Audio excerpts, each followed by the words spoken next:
दोस्तों नमस्कार। रोज़गार विद स्कंद के यूट्यूब चैनल पर आप सभी का स्वागत है। प्यारे दोस्तों, आज के इस सेशन में, आज इस एक महत्वपूर्ण सेशन में आपसे बहुत सारे बिंदुओं पर चर्चा करनी है। सबसे पहले हम बात करेंगे केवीएस की, फिर एसएससी जीडी की, और फिर उसके बाद एक बहुत ही बहुप्रतीक्षित वैकेंसी यूपीपी की।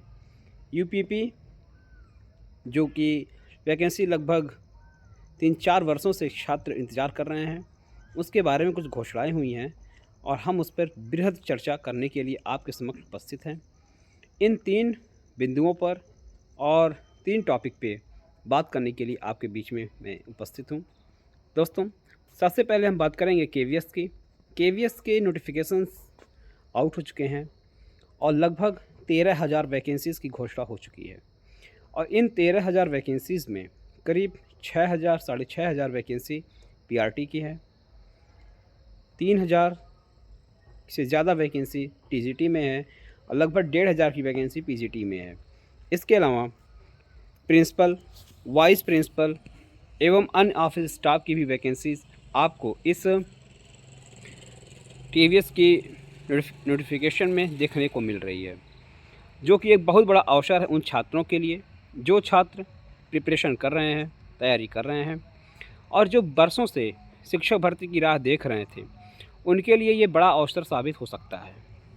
दोस्तों, वैकेंसीज़ का आना तो स्वाभाविक था, लेकिन अब इस वैकेंसीज़ के अकॉर्डिंग आपकी तैयारी किस प्रकार की है और किस तरह से आप इसमें पार्टिसिपेट कर सकते हैं, इन सारे संदर्भ में हमने आपको बताया है और आज के इस माध्यम से हम यह बताएंगे कि इसमें आप पार्टिसिपेट करने की योग्य कब हैं।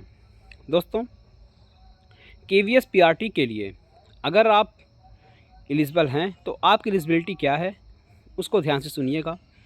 केवीएस पीआरटी के लिए आपको डीएलएड, बीटीसी या फिर जिस किसी भी नाम से स्टेट में, अन्य स्टेट में नाम जाने जाते हैं, जैसे राजस्थान में बीएसटीसी के नाम से जाना जाता है और अन्य जगह अन्य नाम से जाने जाते हैं, इस प्रकार की डिग्री आपके पास होनी चाहिए।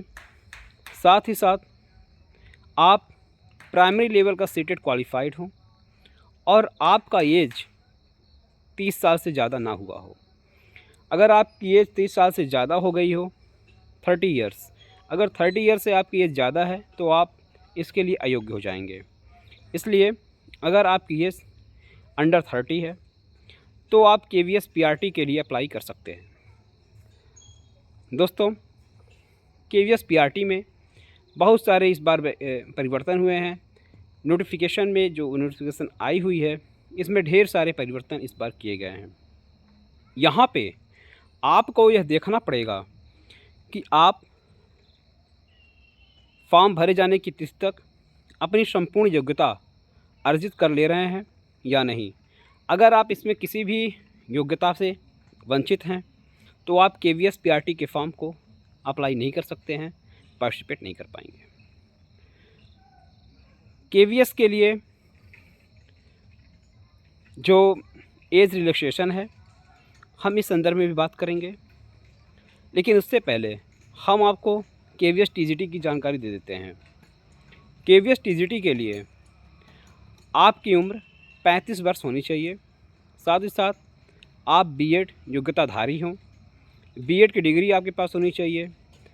सीटेट सेकेंड लेवल का यानी जूनियर स्तर का सीटेट क्वालिफाइड हो, तभी आप केवीएस टीजीटी के लिए अप्लाई कर सकते हैं।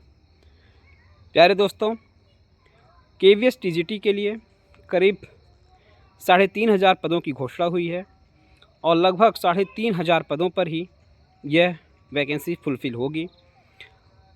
सब्जेक्ट वाइज इसके डिटेल आए हुए हैं।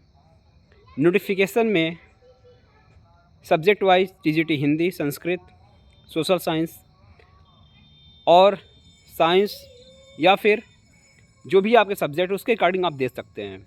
केवीएस की वेबसाइट पर जाकर आप इसे चेक कर सकते हैं। डिजिटल बोर्ड ना होने की वजह से मैं आपको इस संदर्भ में परिचित नहीं करा पाऊँगा, लेकिन हाँ, ये है कि एक अच्छी वैकेंसी है और आप इसमें पार्टिसिपेट कर सकते हैं। साथ ही साथ इसके अलावा KVS PGT के भी करीब 1500 पदों पर भर्ती होनी है। ये भी अच्छी संख्या है।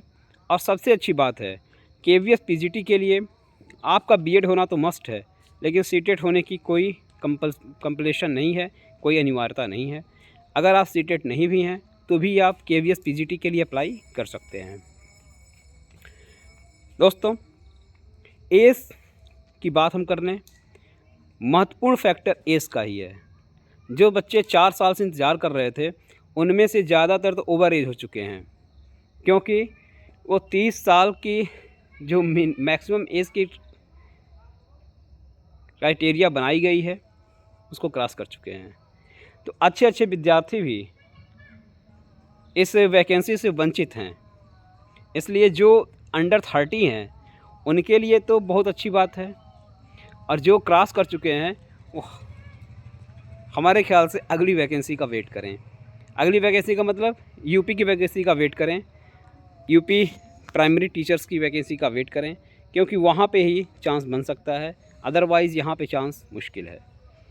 दोस्तों, इसके अलावा महिलाओं की एज में 10 साल का रिलैक्सेशन है।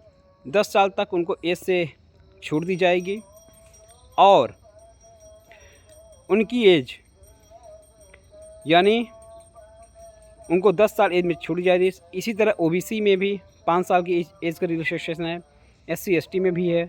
यानी कि आप अगर जनरल के छात्र हैं तो आप 30 इयर्स अगर आपकी एज हो चुकी है तो आप KVS PRT में पार्टिसिपेट नहीं कर सकते हैं। TGT में मैक्सिमम एज 35 है, PGT में मैक्सिमम एज 35 है। तो आप KVS PRT के अलावा TGT और PGT के लिए एलिजिबल अगर हैं तो आप पार्टिसिपेट कर सकते हैं। दोस्तों, अब बात करते हैं SSC GD की। SSC GD के एग्ज़ाम डेट्स की घोषणा हो चुकी है, और SSC GD की एग्ज़ाम 10 जनवरी से 14 फरवरी तक होंगे। इस बारे में आप सुनिश्चित हो लें, और लगभग पिछली बार की तुलना में फॉर्म की संख्या कम है और सीट भी ज़्यादा है। करीब 45,000 पदों पर इस बार वैकेंसी आई हुई है SSC GD की। इसके बाद हम बात कर लेते हैं उत्तर प्रदेश प्राथमिक शिक्षक भर्ती की। उत्तर प्रदेश प्राथमिक शिक्षक भर्ती आने की संभावना अप्रैल के लास्ट तक, अप्रैल 2023 के लास्ट तक है, और अप्रैल 2023 तक आपको बड़ी वैकेंसी उत्तर प्रदेश शिक्षक भर्ती की देखने को मिल सकती है। दोस्तों, वैकेंसी इस समय बहुत सारी हैं, लाइन में लगी हुई हैं। बस ज़रूरत है अच्छी तैयारी की, अच्छी प्रिपरेशन की। अगर आप अच्छी तैयारी कर लेते हैं, अच्छी प्रिपरेशन कर लेते हैं, तो आप निश्चित रूप से बेहतर जॉब पा सकते हैं, क्योंकि ये जॉब पाने का सुनहरा अवसर है। और हमारी शुभकामनाएं आपके साथ हैं, और आप बेहतर जॉब पाएँ, ये हम उम्मीद करते हैं और चाहते हैं कि आपका भविष्य सुंदर हो। इसलिए हम हमेशा आपके लिए समय पर वैकेंसी की सूचना आप तक पहुंचाने का प्रयास करते हैं, और यह चाहते हैं कि एक अच्छी वैकेंसी पाकर आप अपना भविष्य स्वर्णिम बना सकें। दोस्तों, इसके अलावा अगर आपकी कोई क्वेरी हो तो आप हमें कमेंट बॉक्स में बता सकते हैं। हम आपके हर कमेंट्स का जवाब देंगे, देखते ही आपको उसका फ़ौरन निराकरण करेंगे।